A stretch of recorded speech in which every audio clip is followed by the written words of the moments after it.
അല്ല സ്മൃതി, അത് പറഞ്ഞതിന്റെ അർത്ഥം അതാണല്ലോ. ഞാൻ മാത്രമല്ല, അതേ അവനും കൂടി ഉണ്ടെന്ന് പഴയ സിനിമയിൽ പറയുന്നത് പോലെയാണ്. വേണമെങ്കിൽ അങ്ങനെ ചൂണ്ടിക്കാണിച്ചു വ്യാഖ്യാനിക്കാം. കൊടുക്കുകയാണ്, പക്ഷെ മുഖ്യമന്ത്രിയെ അദ്ദേഹം കൂടി ഉദ്ദേശിച്ചത് ചോദ്യം അതല്ല. ഞാൻ വൈസ് ചെയർമാൻ മാത്രമാണ്.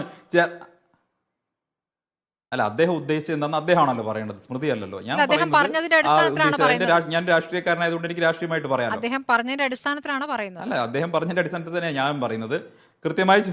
കൃത്യമായി ചൂണ്ടിക്കാണിച്ചു കൊടുക്കുകയാണ് മുഖ്യമന്ത്രിക്ക് അതിൽ റോൾ ഉണ്ടെന്നുള്ളത്. തോമസ് ഐസക് ചൂണ്ടിക്കാണിച്ചു കൊടുക്കുകയാണ്. തോമസ് ഐസക് മാത്രമല്ലല്ലോ, ജി സുധാകരൻ അടക്കമുള്ള കുറേ ആളുകൾ കഴിഞ്ഞ കുറേ കാലമായിട്ട് പിണറായി വിജയനെതിരായിട്ട് CPM-ന്റെ ഉള്ളിൽ വലിയൊരു വിഭാഗം ഒരു പൊട്ടിത്തെറിയിലേക്ക് അത് നീങ്ങുകയാണെന്നുള്ളത് സാമാന്യന രാഷ്ട്രീയം നിരീക്ഷിക്കുന്ന എല്ലാ ആൾക്കും അറിയാം. അതുകൊണ്ട് തന്നെയാണ് MT-യുടെ പ്രസ്താവന വീണ്ടും ജി സുധാകരൻ കൊണ്ടുവന്ന് അലക്കിയതുമൊക്കെ.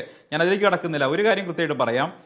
കെ സുരേന്ദ്രൻ അന്വേഷണ ഏജൻസികൾ വിളിച്ചപ്പോഴൊക്കെ പോയി ചോദ്യം ചെയ്യലിന് ഹാജരായിട്ടുണ്ട്. CPM നേതാക്കന്മാരെ പോലെ നെഞ്ചുവേദനയാണെന്ന് പറഞ്ഞ് ആംബുലൻസ് പോയിട്ടില്ല. അതല്ലെങ്കിൽ അന്വേഷണ ഏജൻസികൾ മുഖം തിരിഞ്ഞു നിന്നിട്ടില്ല. അത് പിണറായി വിജയനല്ലേ പറയണ്ടത്, ഞങ്ങളാണോ പറയേണ്ടത്? അല്ലല്ലോ, കേന്ദ്ര സർക്കാരല്ലേ അതിൽ. പിണറായി വിജയന്റെ പോലീസിനെ ചോദിക്കണ്ടേ? ഞങ്ങളാണോ പറയേണ്ടത്?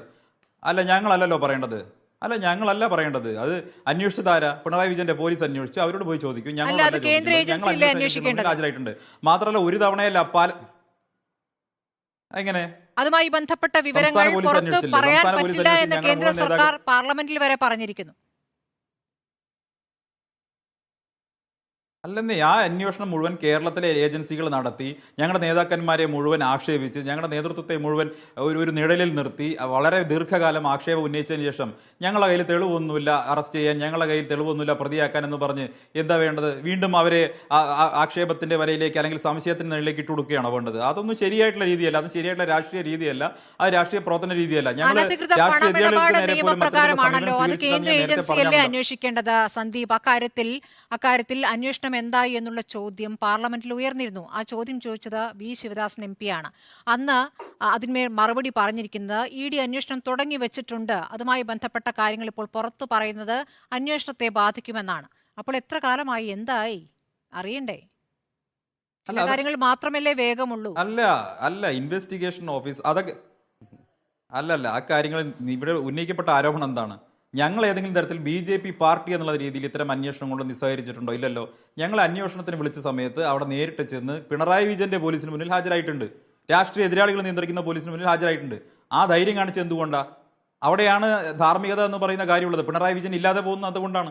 ഞാൻ ചോദിക്കട്ടെ, ഏത് സേവനമാണ് കരിമണൽ കമ്പനിക്ക് കൊടുത്തത് എന്ന് ചോദിക്കുന്ന സമയത്ത്, ആവർത്തിച്ച് ചോദിക്കുന്ന സമയത്ത് മുഖ്യമന്ത്രിക്ക് മറുപടി ഇല്ലാതെ പോകുന്നതും അതിൽ നിന്ന് ഒഴിഞ്ഞു മാറേണ്ടി വരുന്നതും മറ്റു പല കാര്യങ്ങൾ പറയേണ്ടി വരുന്നത് എന്തുകൊണ്ടാണ്? ആ ധാർമ്മികമായ കരുത്തില്ലാത്തതുകൊണ്ടാണ്. പിണറായി വിജയന്റെ പേര് ഇന്ററിം സെറ്റിൽ ബോർഡിന്റെ റിപ്പോർട്ടിൽ പരസ്യമായി പ്രിന്റ് ചെയ്ത് വെച്ചിട്ടും PV ഞാനല്ല എന്ന ന്യായീകരണം കണ്ടെത്താൻ ഈ മുഖ്യമന്ത്രിക്ക് മാത്രമല്ലേ പറ്റുള്ളൂ. അതിന് അസാമാന്യമായിട്ടുള്ള തൊലികെട്ടി വേണ്ടേ? എന്ത് വലിയ തൊലിക്കെട്ടിയാണ് പിണറായി വിജയന്? അദ്ദേഹത്തിന്റെ പേര് തന്നെയല്ലേ ആ സെറ്റിൽമെന്റ് ബോർഡിന്റെ റിപ്പോർട്ടിൽ എഴുതി വെച്ചിട്ടുള്ളത്? മുഖ്യമന്ത്രിയുടെ മകളായതുകൊണ്ട് എന്ന് കൃത്യമായി പറഞ്ഞിട്ടില്ലേ? മാത്രമല്ല ഇവിടെ ശ്രീകുമാർ പറഞ്ഞല്ലോ മറ്റു പേരുകൾ വലിച്ചഴക്കരുതെന്ന്. അദ്ദേഹം ഒരു കാര്യം പറഞ്ഞു, എനിക്ക് ശ്രീ ഉമ്മൻചാണ്ടിയോട് വലിയ ആദരവാണുള്ളത്. ശിവകുമാറിനെ പോലെയുള്ള ആളുകൾക്ക് ഓർമ്മക്കുറവാണെന്നറിയില്ല. ഉമ്മൻചാണ്ടിയെ അഴിമതിക്കാരൻ എന്ന് വിളിച്ചത് K മുരളീധരൻ തന്നെയാണ്. പഴയ പ്രസംഗം ഓർമ്മയില്ലേ? ഉമ്മൻചാണ്ടി നിങ്ങൾ അഴിമതിക്കാരനാണ് എന്ന് K മുരളീധരൻ പ്രസംഗിച്ച പ്രസംഗം ഞാൻ അങ്ങനെ ഓർമ്മപ്പെടുത്താൻ ആഗ്രഹിക്കുകയാണ്. അതുകൊണ്ട് ഉമ്മൻചാണ്ടിക്കെതിരെ ആരും ഒരു ആക്ഷേപം ഉന്നയിച്ചിട്ടില്ലെന്ന് പറയേണ്ട, കോൺഗ്രസ്സുകാർ തന്നെയാണ് ഉന്നയിച്ചിട്ടുള്ളത്. മാത്രമല്ല സോളാർ അഴിമതി കേസും TP കേസും ഒക്കെ എപ്രകാരമാണ് പരസ്പരം ഒത്തുതീർപ്പായിട്ടുള്ളതെന്ന് VT ബൽറാമിന്റെ പഴയൊരു ഫേസ്ബുക്ക് പോസ്റ്റ് ഉണ്ട്, അതൊന്ന് വായിച്ചു നോക്കിയാൽ മതി. അപ്പോൾ കേസുകൾ പരസ്പരം ഒത്തുതീർപ്പാക്കിയതാരാണ്? ഇവിടെ SNC ലാവിനടക്കമുള്ള കേസുകൾ ഏത് കാലത്താണ് പിണറായി വിജയൻ അക്യൂറ്റ് ചെയ്തിട്ടുള്ളത്? അപ്പോൾ ഓരോ കാലഘട്ടത്തിലും നിങ്ങൾ പരസ്പരം കേസുകൾ ഒത്തുതീർപ്പാക്കിയിട്ടുണ്ട്. CPM ചെയ്യുന്ന കൊലപാതകങ്ങൾ രാഷ്ട്രീയ കൊലപാതകങ്ങൾ നിങ്ങൾ ഒത്തുതീർപ്പാക്കിയിട്ടുണ്ട്. TP കേസ് ഉൾപ്പെടെ, ഷുഹൈബ് കേസ് ഉൾപ്പെടെ ഒരുപാട് കേസുകൾ നിങ്ങൾ ഒത്തുതീർപ്പാക്കിയിട്ടുണ്ട്. അവിടെയെല്ലാം കൃത്യമായിട്ടുള്ള നിലപാട് സ്വീകരിച്ച് CPM ആണോ കോൺഗ്രസ് ആണോ ആരാണ് അഴിമതി ചെയ്ത് തെറ്റിയതെന്ന് നോക്കാതെ, രാഷ്ട്രീയ ഇടപെടൽ നോക്കാതെ, ഇൻവെസ്റ്റിഗേഷൻ ഏജൻസികളുടെ അന്വേഷണത്തിൽ ഇടപെടാതെ സത്യസന്ധമായി മുന്നോട്ട് കൊണ്ടുപോകുക എന്നുള്ള നിലപാടാണ് ഞങ്ങൾ സ്വീകരിച്ചിട്ടുള്ളത്. ഇവിടെ CPM-നെ സഹായിച്ചുകൊണ്ട് ഞങ്ങൾക്ക് എന്ത് നേട്ടമുള്ളത്? ഇവിടെ CPM ജയിച്ചാലും കോൺഗ്രസ് ജയിച്ചാലും അവിടെ ഞങ്ങൾക്കെതിരല്ലേ?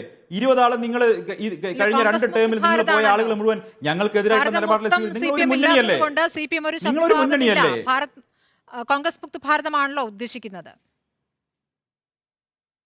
എന്റെ സ്മൃതി, ഇവിടെ CPM-ഉം കോൺഗ്രസും ഒരു മുന്നണിയുടെ ഭാഗമാണ് നമ്മൾ ആലോചിക്കണം.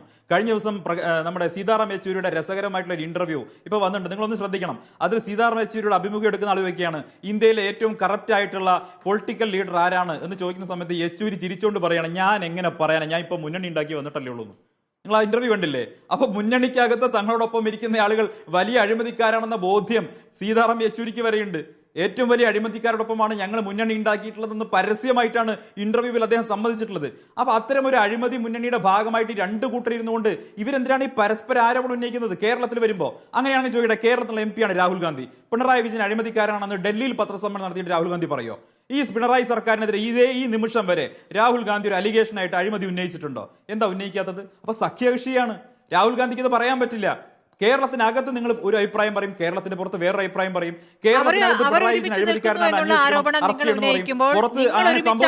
കോൺഗ്രസ് CPM-നെയും BJP-യെയും വിമർശിക്കുകയാണ്. അതിന്മേൽ ഈ അന്വേഷണവുമായി ബന്ധപ്പെട്ട കാര്യം ചോദിക്കുമ്പോൾ താങ്കൾ അതിലേക്ക് വരുന്നേ ഇല്ലല്ലോ. തുടക്കം മുതൽ ചോദിക്കുകയാണല്ലോ. പരിമിതമായ ഞങ്ങൾക്ക് എന്ത് ലാഭമുള്ളത്? ഞങ്ങൾക്ക് എന്ത് ലാഭമാണ് കാര്യത്തിലുള്ളത്? ലാഭമില്ല എന്നുള്ളതുകൊണ്ടാണ് അന്വേഷണത്തിലേക്ക് പോകാത്തതെന്നാണ് പറയുന്നത്. വളരെ സിമ്പിൾ CPM-ന് പിന്നാലെ പോയാൽ ലാഭമില്ല എന്നതുകൊണ്ടാണ് പോകാത്തതെന്നാണ് പറയുന്നത്. അങ്ങനെയല്ല. ധൃതി പിടിച്ച് രാഷ്ട്രീയ എതിരാളികളെ കേസിൽ കുടുക്കി ജയിലിലേക്ക് അയച്ചു കഴിഞ്ഞാൽ രാഷ്ട്രീയ വൈരാഗ്യം തീർക്കുന്നു എന്ന ആക്ഷേപം നേരിടേണ്ടി വരും. ഞങ്ങൾ എല്ലാ കേസും അവധാനതയോടുകൂടി അന്വേഷിക്കാനാണ് ഏജൻസികൾക്ക് നിർദ്ദേശം കൊടുത്തിട്ടുള്ള. ഏജൻസികളുടെ അന്വേഷണത്തിൽ എവിടെ ഇടപെട്ടിട്ടില്ല. എന്തിലാ ഉള്ളത്? ഏത് കേസിലാണ് കൃത്യമായിട്ടുള്ള തെളിവുകളുടെ അടിസ്ഥാനത്തിൽ മുന്നോട്ട് പോകാൻ മാത്രമാണ് ഏജൻസികൾക്കുള്ള നിർദ്ദേശമുള്ളത്. അതിലപ്പുറം ഒരു അന്വേഷണത്തിന് ഇടപെടില്ല. ഒരു അന്വേഷണത്തിൽ ഇടപെടാൻ പോകുന്നില്ല. നിയമത്തിന്റെ വഴിക്ക് പോകും. അത് ഡൽഹിയിലെ കേസാണെങ്കിലും ഒരു കാര്യം കൂടി പറയാം. ഇവിടെ ചില തെറ്റിദ്ധാരണജനകമായ കാര്യങ്ങൾ പറഞ്ഞു. ഹിഡൻബർഗിന്റെ കാര്യമൊക്കെ പറഞ്ഞു, ഹിഡൻബർഗിന്റെ കാര്യം പറഞ്ഞു. ഞാൻ ചോദിക്കട്ടെ, സുപ്രീം കോടതി ചീഫ് ജസ്റ്റിസിന്റെ ബെഞ്ചാണ് CBI അന്വേഷണം ആവശ്യമില്ല എന്ന് പറഞ്ഞത്. പിന്നെ ഞങ്ങൾ പോയിട്ട് അന്വേഷണം നടത്തണോ? ഞങ്ങൾ എന്നെ അന്വേഷണം നടത്തുന്നത്? സുപ്രീം കോടതി ചീഫ് ജസ്റ്റിസിന്റെ ബെഞ്ച് പറഞ്ഞു CBI അന്വേഷണം ആവശ്യമില്ല എന്ന്. പിന്നെ എന്നോട് ചോദിക്കുക നിങ്ങൾ എന്താ അന്വേഷിക്കാത്തതെന്ന്. സുപ്രീം കോടതി പറഞ്ഞാൽ പിന്നെ ഞങ്ങൾക്ക് അന്വേഷിക്കാൻ പറ്റുമോ? ഒന്നാമത്തെ കാര്യം. രണ്ട്, കേജ്രിവാളിന്റെ കേസ് പറഞ്ഞു. മറ്റേ അദ്ദേഹം പറഞ്ഞു കേജ്രിവാളിന്റെ കേസ് പറഞ്ഞു. കേജ്രിവാളിന്റെ കേസിൽ എന്താ ഉണ്ടായത്? കൃത്യമായിട്ടുള്ള മണി ട്രയൽ ഉണ്ട്. മനീഷ് സിസോദിയ എടുത്തുള്ള ലിക്കർ പോളിസി 1000 കോടി രൂപ ഈ മധ്യരാജാക്കന്മാർക്ക് ലാഭം ഉണ്ടാക്കി കൊടുക്കുകയും അത് ആം ആദ്മി പാർട്ടിക്ക് തെരഞ്ഞെടുപ്പ് ഫണ്ടായി കിട്ടുകയും ചെയ്തു എന്നുള്ളതിന്റെ മണി ട്രയൽ ഉണ്ട്. അതിന്റെ അടിസ്ഥാനത്തിൽ തന്നെയാണ് സിസോദിയ അകത്ത് കിടക്കുന്നത്. എത്ര കാലമായി ജാമ്യത്തിന് പോകുന്നത്? എന്താ കിട്ടാത്തത്? എന്താ സിസോദിയക്ക് ജാമ്യം കിട്ടാത്തത്? എന്തുകൊണ്ടാണ് ആം ആദ്മി പാർട്ടിയുടെ നേതാക്കന്മാർക്ക് മുഴുവൻ അതിൽ എന്തുകൊണ്ടാണ് കേജ്രിവാൾ പോകാത്തത്? ഏജൻസി വിളിച്ച് പോകാത്തത് ഭയം കൊണ്ടല്ലേ? ഇവിടെ തോമസ് ഐസക് പോകാത്തത് എന്താ? ഭയം കൊണ്ടല്ലേ? അപ്പൊ ഈ സാധാരണഗതിയിൽ നാട്ടിൻപുറത്ത് ചില കള്ളന്മാരെ SI-മാര് വിളിക്കും. എന്തിനാണ്? ചില സംശയം.